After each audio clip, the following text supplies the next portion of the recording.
Tick tock, गालम गलोच और gate number 4 की सियासत नहीं आती। चेयरमैन पाकिस्तान पीपल्स पार्टी बिलावल भुट्टो जरदारी ने मुखालिफिन पर नाम लिए बगैर तनकीद के निश्तर बरसा दिए। शांगला में तकरीब से खिताब के दौरान इक्तदार में आकर सरकारी मुलाजमिन की तनख्वाहें दुगनी करने का वादा भी कर लिया। बिलावल भुट्टो ने अना की पुरानी सियासत तर्क करना नागुज़ीर भी करार दिया। हमें गालम गलोच की सियासत नहीं आता, हमें टिकटॉक की सियासत नहीं आता, और हाँ, हमें गेट नंबर 4 की सियासत नहीं आता।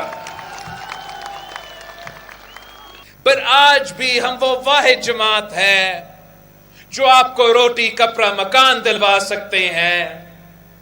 हम वो वाहिद जमात है जो कहते हैं कि हमारे सियासी मुखालिफ नहीं, हमारा सियासी दुश्मन नहीं। ऐसा इस मुल्क में कोई सियासतदान नहीं है जो मैं कहूं कि ये मेरा मुखालिफ है, मैं इससे मुकाबला कर रहा हूं। हमारा मुकाबला पाकिस्तान पीपल्स पार्टी का मुकाबला इस गुर्बत, इस बेरोजगारी और इस महंगाई से है। हम तीन नस्लों से ये जद्दोजहद लड़ रहे हैं।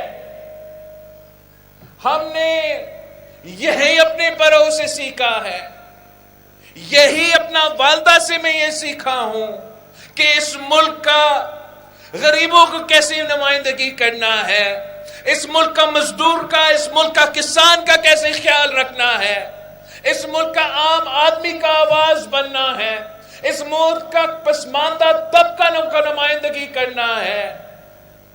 ये हमारा ट्रेनिंग हुआ है तो इसमें हुआ है। स्टार न्यूज़, जियो पाकिस्तान के लिए।